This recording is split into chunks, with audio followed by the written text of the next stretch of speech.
वंदे मातरम। नमस्कार, जय श्री राम। सोनाक्षी सिन्हा फिर मेरे हत्थे चढ़ने जा रही है।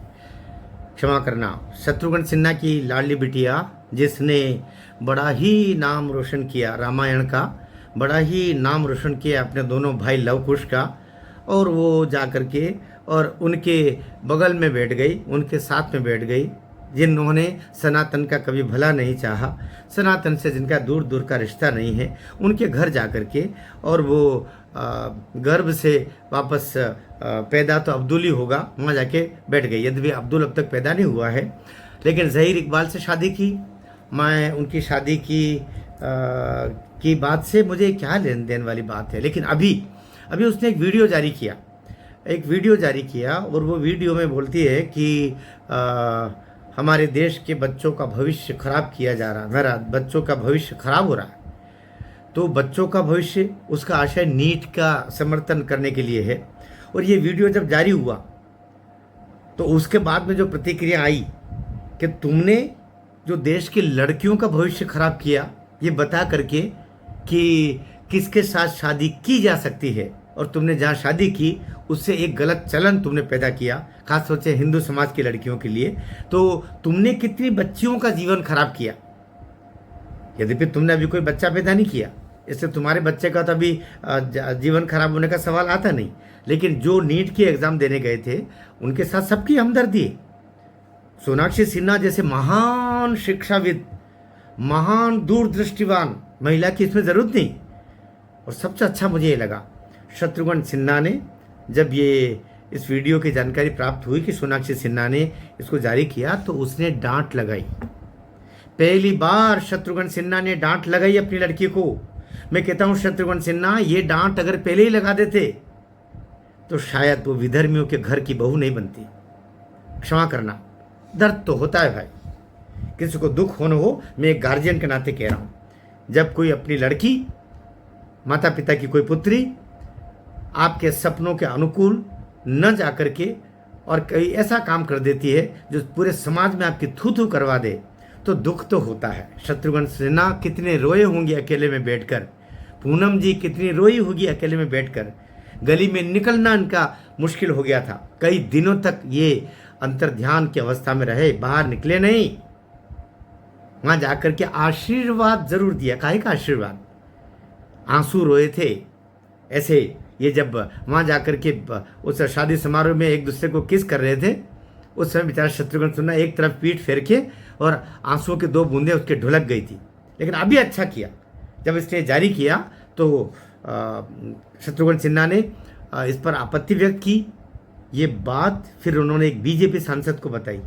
बीजेपी सांसद ने ये बात जेपी नड्डा तक पहुंचा दी, क्योंकि अभी शत्रुघ्न सिन्हा जब से टीएमसी में गए हैं, टीएमसी के 29 में से 22-23 सांसद तो वापस एक नई पार्टी INCP करके कोई पार्टी है मणिपुर की, उसमें वो उसका विलय कर चुके, जिसका कोई सदस्य नहीं, आज तक विधायक भी नहीं, सांसद भी नहीं, लेकिन अब उसके सीधे 20 से ज़्यादा उसके सांसद हो गए जो टीएमसी से टूट के गए।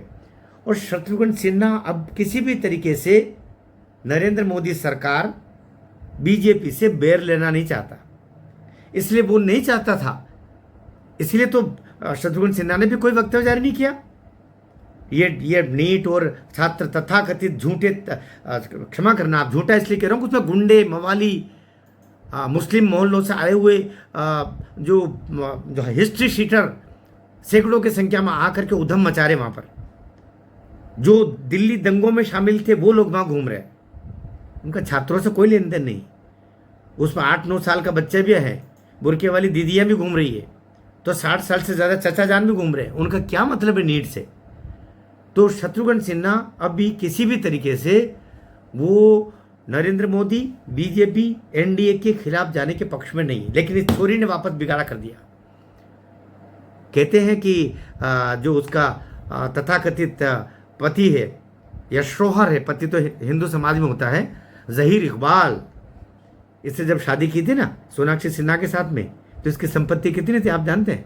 1 लाख रुपया, इतनी संपत्ति थी। ज़हीर इकबाल फटेहाल चौराहे पर घूमने वाला एक आवारा जिसको कह सकते हैं।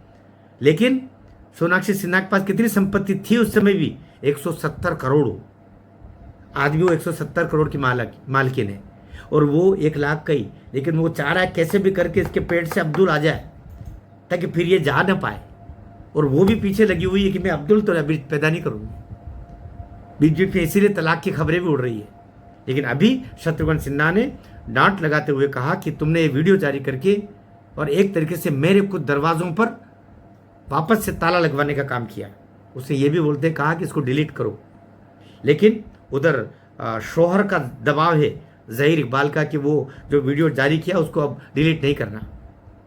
लेकिन जो कुछ मुझे तो एक चीज़ अच्छी लगी, काश की जब 2022-23 में ये नाचती कूदती गई थी ज़हीर इकबाल के साथ में, ये सलमान खान की पिक्चर के साथ में और उनके कौन से शो में जाके जुड़े थे, और मुस्लिमों के साथ में अगर हिंदू लड़की एक दफ़े गई मिलने तो गई वो लौट के आना मुश्किल ही है, कुंवारी अगर है तो। और मैं तो कहता हूँ शादीशुदा लड़कियां भी, औरतें भी अगर मुस्लिमों के संपर्क में आती है तो गई, फिर उनके लौटना मुश्किल ही है। संपर्क से दूर रखो। इस दुर्गंध में जो भी जाएगा तो कुसुमित फूल होगा, वो भी दूषित हो जाएगा। इसलिए पूजा के फूल ईश्वर को चढ़ते हैं, राक्षसों के नहीं। इससे हिंदू समाज के लड़कियों को सोचना होगा उन्हें कहाँ जाना है, वो कहाँ जा रही है। और फिर से धन्यवाद दूंगा शत्रुघ्न सिन्हा को, इस बेटी को, जिस समय वो ज़हीर इकबाल के सपने देख रही थी उसी समय आज और इन दोनों में जैसा तुमने डांटा उस रील के ऊपर, जो तथाकथित छात्रों का भविष्य खराब हो रहा है, मुझे उसका दुख है करके जो उसे जारी किया, उस पर डांट लगाई। ऐसी डांट अगर शत्रुघ्न सिन्हा पहले लगा देते तो ये दिन नहीं देखना पड़ते, न ही ऐसी रील उसको जारी करना पड़ती। भारत माता की जय।